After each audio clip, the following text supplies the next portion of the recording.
about our children. So often children are left in the wake of the workaholic. And the truth is, it ain't just in the secular world. I mean, there's plenty of pastors who are workaholics, who are out ministering, quote unquote, ministering to everybody else in the congregation and their family. Oftentimes, they are resentful at God, resentful at the church, and that has really been spurred by the workaholic behavior of their mom or dad or both in ministry. We need to recognize that we're not the only ones that we are offering on the altar of our perfectionism or our workaholism, but it's also our family. It's also the potential relationships around us as well. How can I experience a covenant love, right? That God speaks of if I'm single. Like, Lord, well, how does this look for the single person, right? And so He's been really teaching me through other relationships, but it started with you guys. What does it mean to receive the good of the masculine in a non-erotic way? To have friends that are the opposite sex, to know that I don't need to give anything sexually, that I don't need to be perfect, that I don't need to do, and I don't need to save, and I don't need to do all of these things, that I actually can just be who I am, and that I am worth their time.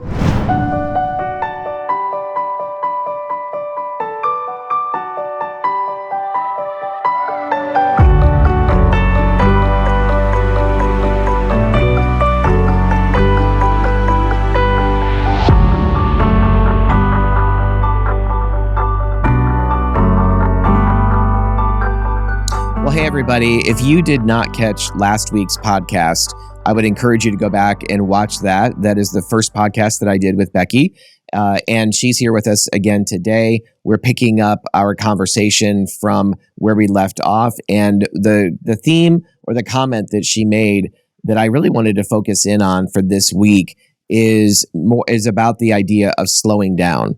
And Becky talked about how she had gotten to a place of really workaholism, just moving and moving as a teacher, and showing up early and staying late, and having basically a couple of hours left to herself in the day, or a few hours for dinner and whatever, and then going to bed and doing it all over again.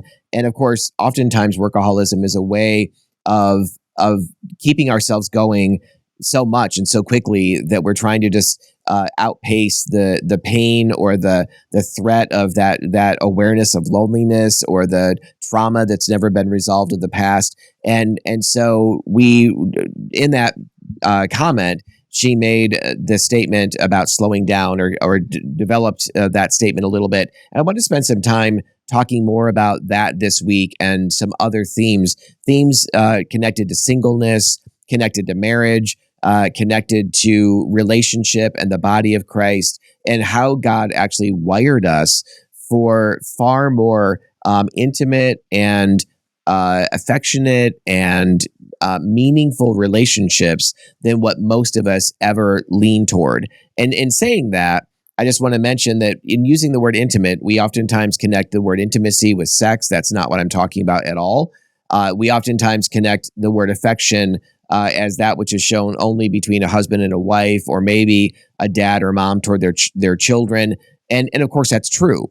But affection is also needed in female to female relationships and male to male relationships. Those look different. I'm not talking about feminizing masculinity. Those look different in feminine relationships and masculine relationships. But the reality is, I believe, that we are so detached from one another in terms of really meeting those emotional needs, meeting the longings of our heart, knowing that you, when you are in a relationship, when you come into the room, that people light up because you've just walked in, not because you're the most handsome person in the room or the most beautiful woman in the room, or because you're walking in and everybody knows, oh my God, this guy's a billionaire.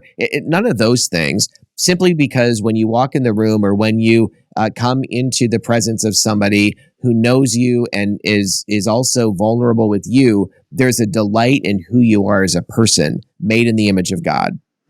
And so we want to talk more today and just welcome you into this conversation, whether you're watching or you're listening to this conversation again with Becky, and really picking up that whole point about slowing down. So, Becky, would you just kind of explain a little bit? I know you touched on some of it in your testimony in last week's segment, but in last week's podcast. But you talked about beginning to get involved in like a Friday night church group or Friday night group, and there were some things that ways that was meaningful for you, and that progressed into some other things. But talk about that idea of slowing down and what that began to look like for you.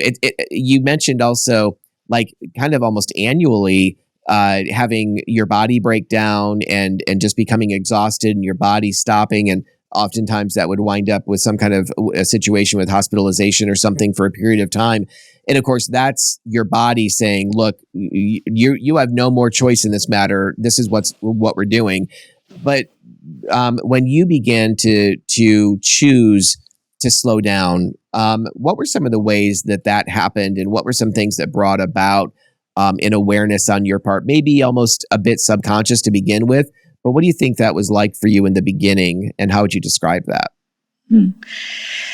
Yeah, so I would say the beginning was the body just really shutting down, and so after a few years of that happening, I realized that that if this continued, I wasn't sure if I was actually going to be able to even function anymore. And so the step I took was, I had mentioned before that I would actually teach through the whole year. I would also teach during the summertime. And so one year, it was again because of just not being able to function, but I wasn't able to work during the summertime. And so that was, I think, the first time I noticed that not working through the summer and then starting off the school year, that I actually wasn't having some of those episodes anymore. And so that was kind of like, I mean, obviously this is probably obvious to people, but at the time for me, it was like, oh, well, maybe if I, actually give my body some kind of rest, that Right. that actually I'll see it functioning so much better. And so that's the slowing piece, that in the starting to slow down, the actual pain started to surface, right? And so then it was kind of like little by little, like at the same time is when I was connected to that Friday night home church. And so it's like the Lord started helping me slow down enough, but I wasn't met with nothing, with emptiness, right? Actually, I started slowing down, and I was invited into a place where someone, and more than one person, they could start meeting me in that place where some of that pain was starting to surface just a little bit, right? And so as I started slowing more and more and more and more down, as I look back, I could see how the Lord was really providing just the space for me to start dealing with some of those things that were actually surfacing for me, and so I allowed myself to slow down just a little bit more and more, and it wasn't easy. It was scary at times. I'm thinking to myself, nope, I know where I can go. I know where I can go and do to check out, right? Like I knew I can do that really well. But I kept choosing to, I knew, again, I've done that for too long, and it's not taking me anywhere good. Can I choose to continue to press through and see what the Lord has for me in the season of slowing down? Yeah. Well, and that's so good. I just want to comment on it's so good that you were able to recognize, look, this is not really taking me where I want to go. This is ultimately not sustainable.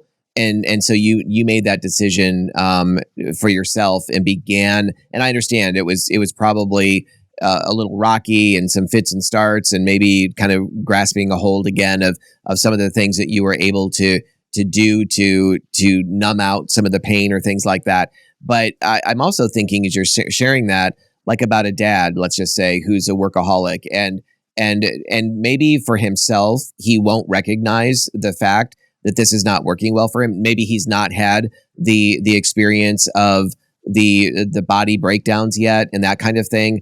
But what should be motivating us, or at least, I mean, we should be motivated by what's going on with us personally, and also the fact we're not taking time to really get into the Word oftentimes and spend time with God. Oftentimes, prayer is sacrificed. But even when we have our little chunk of time where we continue to do that, how are we doing relationally? How is our soul really doing? And then, in addition to that, how is our spouse doing in relationship to us? What would they say about our schedule and how our relationship is functioning with them? But then, in addition to that, what about our children?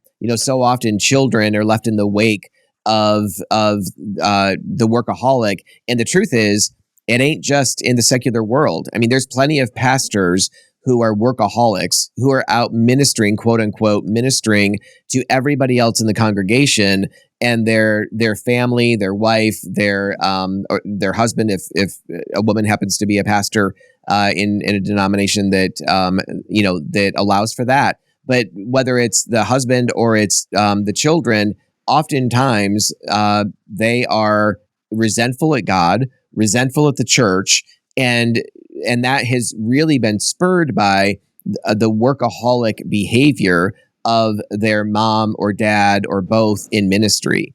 And so we need to recognize that we're not the only ones that we are offering on the altar of our perfectionism or our workaholism, but it's also our family. It's also the potential relationships around us as well. So yeah, I mean, thanks so much, Becky, for sharing that. And and also just sharing about that, the Friday night group and the connections that formed there, and the way it sounds like there were opportunities there that were maybe a new experience for you of some women. I know that group is made up of both men and women, but new experiences of women really reaching out and wanting to connect with you and wanting to know your story and wanting to know more than just like the veneer. I mean, so many times people ask how you're doing, and this happens in church all the time, and the response is, "Oh, I'm fine," because it's the assumption that they don't really want to know me. I mean, they don't really want to know how I'm doing. It's just more of it's like saying good day or something to you. And but in that setting, I think you experienced people that wanted to know you more underneath the surface. Mm-hmm. Is that fair? Yes, very much so. And my life and life for me growing up, and just kind of with the consequences of the abuse and things like that, I was always the one. It seemed like somehow I always ended up being the one to pursue other people. I'm always pursuing. I'm always, and that was coming out of not very healthy, but that's beside the point. So I'm always the one pursuing, and so I'm entering into this home church where women are actually pursuing me, right? And that was I was like, what is this? I have, it felt uncomfortable, unfamiliar. I wasn't sure how I was supposed to respond back, but it was that pursuit, right? And it's just like, God's been pursuing us since, from Eden, right? From the garden, like He has been pursuing us. So it's these women that were a representation of that pursuit of me, and that pierced, my heart, the part of me that desired to be seen and known. Yes, still, uncertain about things, still kind of dealing with the perfectionism and the workaholism, but they just met me in that pursuit kind of way, Garry, that it just really, it broke me down. Like it just broke I mean, walls that I had up, they just shattered down. And so I knew Mm-hmm. from then on, I went to Friday night for, I'm thinking maybe about 10 years or so. But I knew that I could go there and be fully known and fully loved, right? And Mm-hmm. that took time, right? But I could be Yep. who I was.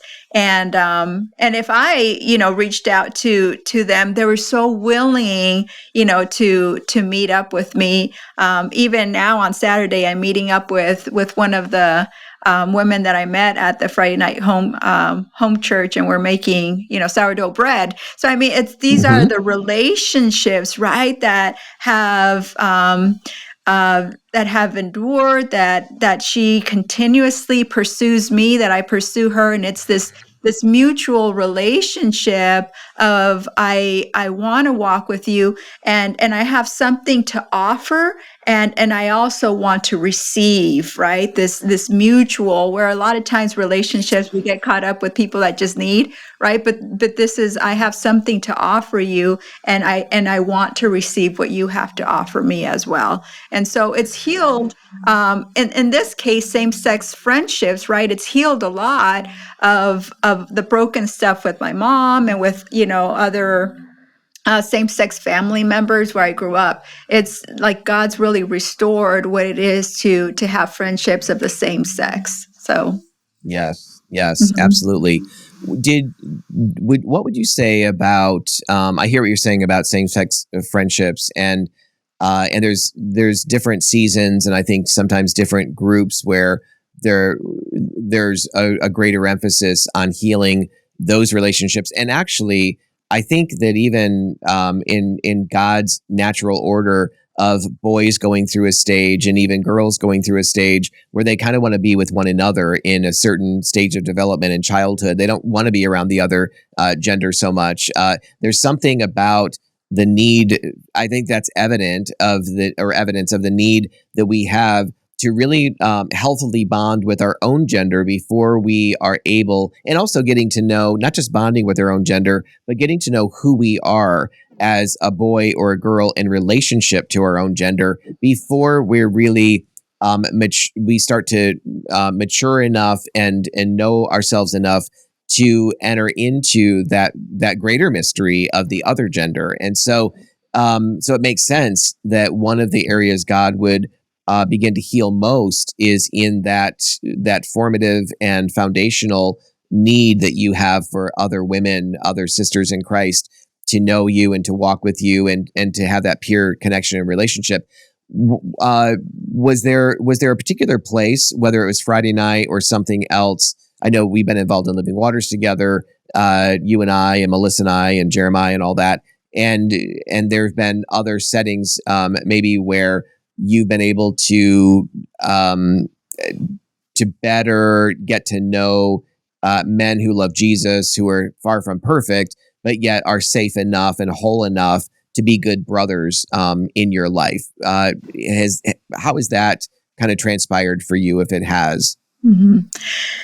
Yeah, so that, I think that really began with you, Gary, and your boys.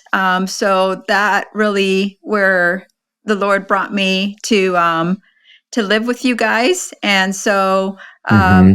it being around you and being around your boys, and just again the way that you guys are so intentional and purposeful in drawing me out as the feminine, but it's in that secure masculine strength that you and your boys have, that it felt it just it, there was a safety, a security in me, that I knew that I'm at a place where there's other men that actually want to love me and pour into me, that has nothing to do with anything sexual. And Mm-hmm. that was another very impactful experience for me. And then once we got into Living Waters and I started befriending Jeremiah, he has been somebody else that's been really impactful in my life. So when I think about opposite sex friendships, right? Non-erotic opposite sex friendships, right?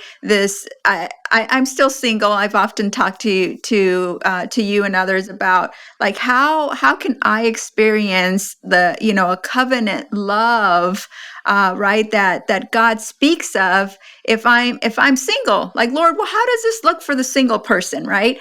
And so He's been really teaching me through other relationships, but it started with you guys and then with Jeremiah to what does it mean to receive the good of the masculine in a non-erotic way, right? And how can I be partake in how the masculine, how men are designed, right? That they're designed to secure the woman, to protect the woman, and I can be part of that without there being this sexual piece component to it. Now, I want to be married one day. I would love to be married, but as you talk about how does God, in a sense, prepare us for whatever the next step is, right? Like, this has been so healing for me to be to have friends that are the opposite sex, to know that I don't need to give anything sexually, that I don't need to be perfect, that I don't need to do, and I don't need to save, and I don't need to do all of these things, that I actually can just be who I am, and that I am worth their time. Like that has changed. I mean, it's given me a confidence, Garry. And not that I'm idolizing man. I don't want it to come across that way, but but in the man's security of the feminine, there's been a confidence that's risen internally for me, and being able to be confident in things that I do. And so just the way God designed, right, that relationship between the man and the woman, and how that impacts, and that happens whether I'm married or not, right? Like, I'm still able to receive the gift of feeling secure under, in this case, like you and your boys, and in Jeremiah's, and the friendship and the relationship that we have together. So I know I can turn to you guys if there's when, not if, when there is a deep need for me to connect with the other. So because at the end, just kind of going back to the other conversation, when you talked about that we do what we do because we have needs, right? And so it's recognizing I have this need, and how can I get that need met in a healthy, for me, non-erotic way, right? So Yeah, exactly. I mean, the point you're bringing up right there is the reality that we have all been given God-given needs. God has given each one of us as human men and women needs that He intends for us to be met in ways with Him that are unique and nobody else can meet in the same way. But also, He intends to meet needs through other people, through our brothers and sisters, in ways that that He is not going to meet on His own either. And so, I mean, He flows through them to us. We're a conduit of God's mercy and grace. The hands and feet of Jesus is one of the phrases, one of the ideas that's often communicated, and we get to be that for one another. And so sometimes I feel like we as human beings, especially sometimes trauma can trigger this as well, that all of my needs are bad, or that to have need is bad in and of itself. Nothing could be further from the truth. The issue isn't that we have needs and that somehow that's bad. The issue is that we're meeting legitimate needs in illegitimate ways. And so the question is, how can I really unplug from the unhealthy source of how I've been getting these needs met in addictive, compulsive, life-destroying ways, ultimately, and plug into the true source of life, which is God through His community. How can I do that in ways that actually meet those needs, rather than I'm simply going to be on a bread and water diet emotionally for the rest of my life. I think sadly, that's where many Christians are at. And they're getting very little genuine, rich, nourishing needs met emotionally through the body of Christ the way that God intended us to. So, I also, the idea of what you were experiencing or what you are experiencing right now in your singleness, and but also to even back up a little bit further, and I want to kind of highlight something, a huge decision that you made that I want people to know about, because there may be some big decisions. If you're listening to this, watching this podcast, there may be a big decision that God's calling you to that would alter your schedule. Maybe it's a job change. Maybe it's a house change. Maybe it's a living situation or whatever. And that's what I'm talking about here right now with Becky, is that when we moved here, Melissa and I moved here with our boys in 2016 from upstate New York to Phoenix, Arizona. And when we moved here, we lived in a townhouse just to kind of get the lay of the land. And we had been out here before. I'd lived here many, many years before. So I had a pretty good idea of what was going on in the general area. But we wanted to land somewhere for a year or so and rent and just figure out, and prayerfully, where should we be in terms of a home. And so obviously, Becky, we met you through Friday Night Group and some connections there. And then we wound up renting for a year and about maybe 3 months longer. And we signed on a house and the closing went through and we moved in at the very tail end of November. And I think it was right maybe in January or something, or maybe even right after that. Maybe it was at the end of 2017. But we had some communication with you, and you would come over for dinner. And I know you and Melissa had been talking. But we had thought, we have often had people live with us when we were in New York and really value the community that can come from having others be a part of our family and really that extension of nuclear family into the eternal family of God. And so you actually owned your own house and you were living there on your own. For how many years was that? I think I was...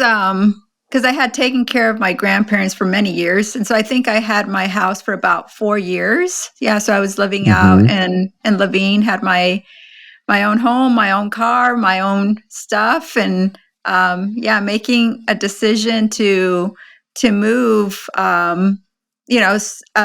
into somebody's home was actually huge, and it was actually very shocking to my family, because being first generation here, it's about the American dream. It's about having your home, owning your home, your car, your belongings, this and that and the other, right? And so when I shared with my family that I was selling all of that and I was moving in with a family, they were just like shocked, like, how would I give up all of that?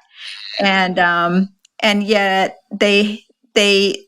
that's what they saw. They didn't actually see how broken I was, and that I actually needed, and you say this often, Garry, I needed a second chance at family, right? Because the first chance didn't work out, and I didn't know what it was like to be part. I didn't know what it was like to be part of people who actually care about you and want the best for you, and in saying that, I also, I loved my grandparents. They did a lot for me. I'm so grateful for that. But I just didn't. I had no idea what it was like to live in a family, and so there was a lot for me to unlearn, and there was a lot for me to be able to receive, because I didn't understand that people actually talk to you when you have an argument. It's like, what? They still want to talk to me, right? I mean, some of these things that I just had no idea that that's what family does.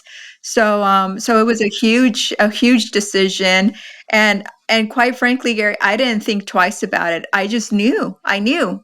Like, if like this is the next step for me, and I don't know what's going to happen. I don't know what and quite frankly, at the time, it didn't matter. Like, I knew where God was pointing me to. I had no doubt about that, and so it was it was stepping into It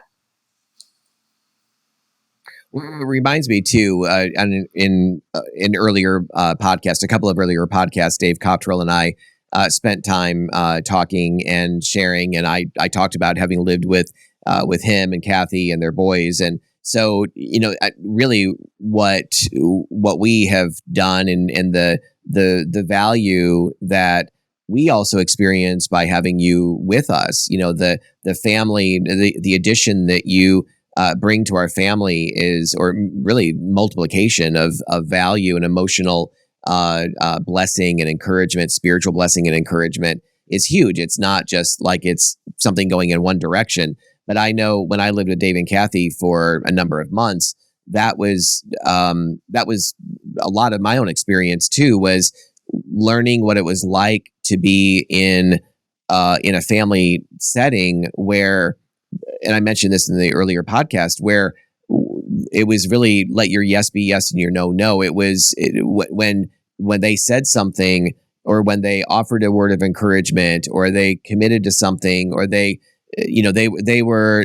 I didn't realize until that time how much my upbringing had fostered a sense of never really knowing what somebody meant when they said something. Like I mean, they would say the words and they might even smile, but there was always that sense of, well, did they really mean it, or what did they mean by that, or what was, and so it was being around them for me was off-putting to start with. It almost seemed, it was not rude, isn't the right word, because there was never a tone of rudeness or any of that was communicated, but it was just such a direct and a clear environment to be in, that it was a little shocking for me.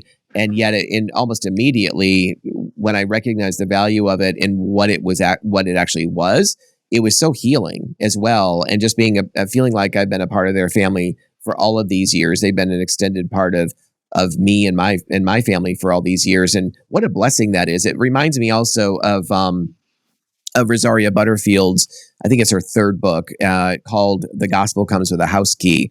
And the way that she talks about radical ordinary hospitality, and the beauty and the glory and the joy and the relationships, the richness that can happen through extending spiritual, biblical hospitality is so needed today. That so needed by people. We're really living in a culture where loneliness is epidemic, and that only became worse, with COVID and all of that was going on there. But it was already a huge issue, and I think it's only been exacerbated and continued to be a bigger issue on the other side of that. And I think part of the practical solution is that we need to have our homes open for more than just a meal, for more than just a stopping by, or we're going to get together as a small group for an hour a week or something. That's good, and all of those things are good. But what about the people? And I'm thinking particularly of singles. What about the people who are single, who really want to follow Jesus, have a longing to follow Jesus, but are so desperately lonely that the enemy is really gnawing at their soul, gnawing at with temptation to go and fulfill that someplace else, because there's just this massive gap in their heart because they're living alone, and the connections they have with the church and with the body of Christ are on Sunday morning and maybe one other time during the week, and it's insufficient to meet that God-given longing for the soul. Mm-hmm. Yeah, I mean, I completely agree, Garry. Just in the season of being with you guys, and you guys really walking alongside of me in terms of my singleness as well. Like there's a fulfillment internally, for me where and I mean, there is temptation, still being around people when it comes to Sure. trying to meet certain, sexual needs apart from God's design, right? But being part of, again, of a family with when others actually can see me when those deeper longings. I mean, even if we think about, earlier you talked about intimacy, like those are deep needs that we all have for deeper Mm-hmm. friendships, deeper intimacy, right? And so being able to grow in that with others, I mean, meets such a deep longing and need. Where if I am by myself, that's not going to turn out very good, right? And so Right. I think that, and I know that I'm like few and far between individuals who talk about living with a family, with a host family or a church family. Like it is just not common at all when I share with others, and others just kind of perk up a little bit and think that it's kind of this very different idea, right, about Yeah. Even living. odd, maybe. Yeah, yes, you're right. But then I'm able to share how I get poured into and how I have learned to be able to pour out, right? And Mm-hmm. for me, one of the big things that was broken, also living in community like that, is because my mom was never around, and my sister and I basically were just kind of, whether it's my aunt's house or my or other family members, we were always the ones that were on the outside. We never belonged anywhere, right? We were just kind of there, and if there was food for us that my aunt brought or whatever, there might be or there might not be, right? So it was always kind of, Mm-hmm. we were this burden, we didn't belong. And so kind of, that was huge, a huge uh hurt that I had. So coming into to live with you and your family, and that, I mean, the Lord has really done a work in that, where I found myself at the beginning trying to pull myself out, because I'm like, this can't be, like, people can't really just love you. This just doesn't happen. And Mm-hmm. it took sometimes some battling on my part to finally settle, and that goes into attachment. That's a whole other podcast, right? Yep. But really Right. just talking about how to choose to attach to people who are willing, and want, like your family, like wants to be part of my life, and want, and is more than open that for Yes. me to attach to you guys. So Yep. Absolutely. What would you like to see? Um, what would you like the church to understand about singleness? And so this is a two-part question, and I can ask the second as well, again, if I need to. But so, what would you like the church or believers to understand about singleness? And if there is something that you're feeling, you feel like is often overlooked or left out, but then what are some practical things that the church could do beyond? I sometimes joke, I went to a few singles meetings in church and felt like, praise Jesus, I got out of there alive. I mean, it was like Hotel California, feeling like it was, or just like a Christian meat market or something. And there was this, it was some of the worst feeling that I've ever had, and left never wanting to go back again. I think there was one group where I went back maybe several times, but it was really kind of I really had to force myself to go and not just dismiss it and stay away. So there's got to be something better than that in the church. So what are some of your thoughts about that? that's such a great question, and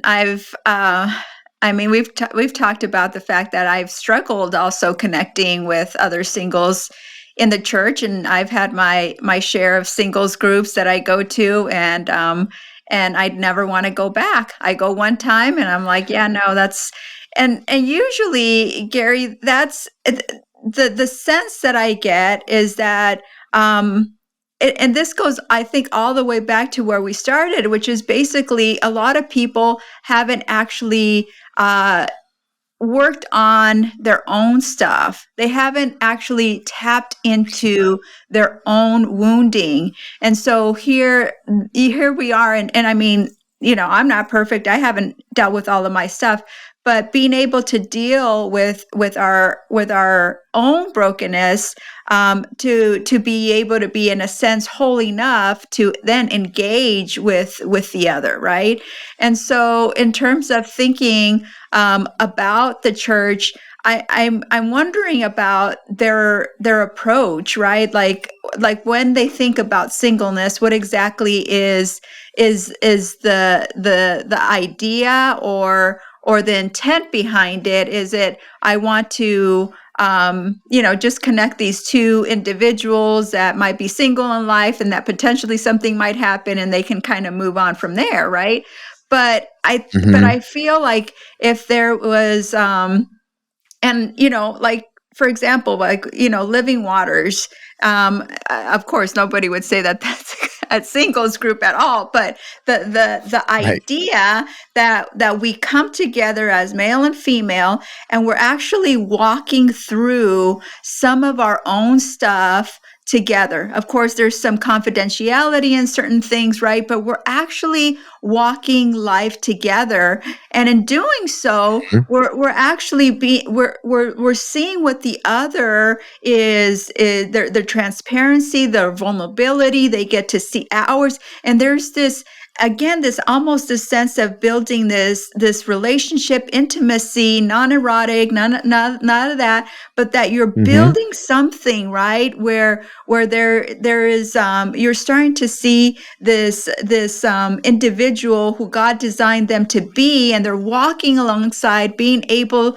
to choose transparency and vulnerability in front of the other. And so, unfortunately, with the church, that's not the case. The approach they take, in terms of, I think they're trying to do what the best they could, right? But in trying to just connect people that are just so broken that they need to actually be working on other things, and not necessarily working on other things apart from each other, but working on their own stuff. I don't know if that makes any sense, but it makes a lot of sense. It makes a lot of sense, and I think like what you're saying about Living Waters is a great point. So the reality, so in Living Waters, just so people know who don't know the context of the program, it's a 20-week inner healing program that has been written by Andrew Comiskey and produced through Desert Stream Ministries, and it's a 40-plus-year-old ministry that I've received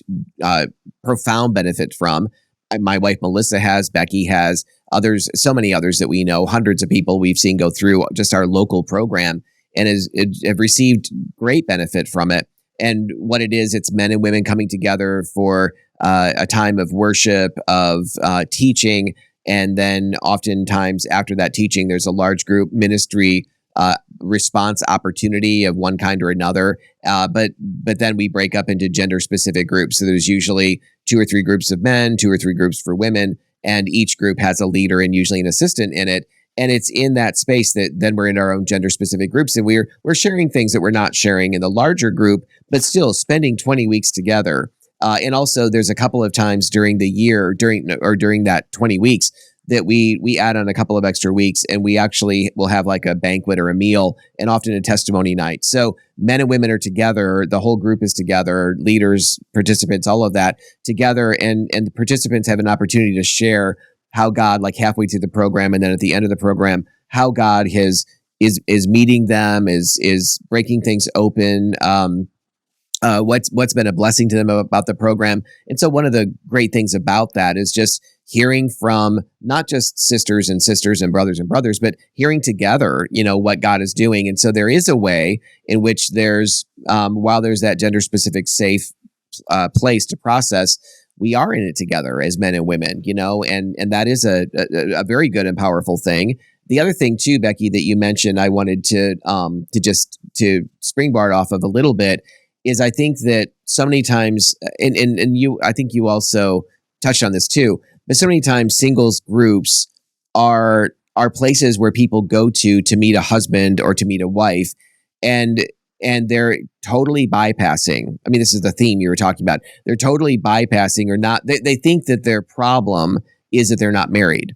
They think that the issue for them, their loneliness, all this other stuff is going to be resolved or solved, or largely so, through marriage. And honestly, the idea that I think we promote, that I need a companion and I need someone to do life with, there's a part of that that's fine and healthy and normal. But I do think that one of the things that we've learned through Living Waters and is becoming, and you use that phrase, whole enough, becoming whole enough. What winds up happening, what happened for me in Living Waters is that as I got more and more whole, as I became more and more comfortable in my own masculine skin and who God made me as a man, and actually beginning to really love being a man. I didn't deal with transgenderism per se, but that feeling that I had, that in order for me to be whole, I needed to be with another man.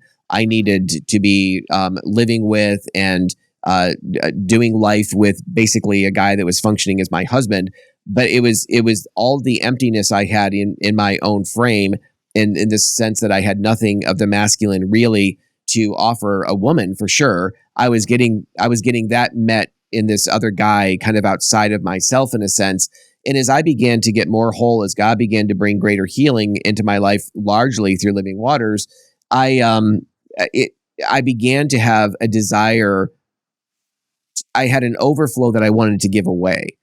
There was something that I wanted relationship, not just because I wanted a companion, but even more so because I felt like this bubbling up and this overflow of something that was meant to not just be within myself. And that, I think, is a much better ground for beginning a relationship and moving potentially toward marriage with somebody than I need, and I want you to meet that need. Because ultimately we'll fail each other in when our needs are so broken and they're so pervasive, and we really do need, as you said, rightly so, there's so much more healing that's needed before we get to marriage. I just think it's essential that we understand that, and that the church understands that. And so there's a lot of things we could talk about when it comes to singleness. We're not going to get into all that today. Maybe we'll pick up, you talked about attachment. We could get into a whole other podcast about those. So I'm sure there'll be some future time when you and I will be together and sharing more. But Becky, I so appreciate your vulnerability and your transparency. And I know that there are so many who will listen to this and watch this podcast who will identify with so much of what you're talking about, or know others who can. So thank you again so much for your vulnerability and transparency. Thank you, Garry. I appreciate your time. Thank you so much for joining us for this Love and Truth Network podcast. To listen to or watch future episodes, please check us out at loveandtruthnetwork.com/podcast. Also, you can subscribe to Apple Podcast, Spotify, and Google Podcast, and we look forward to seeing you in a future episode.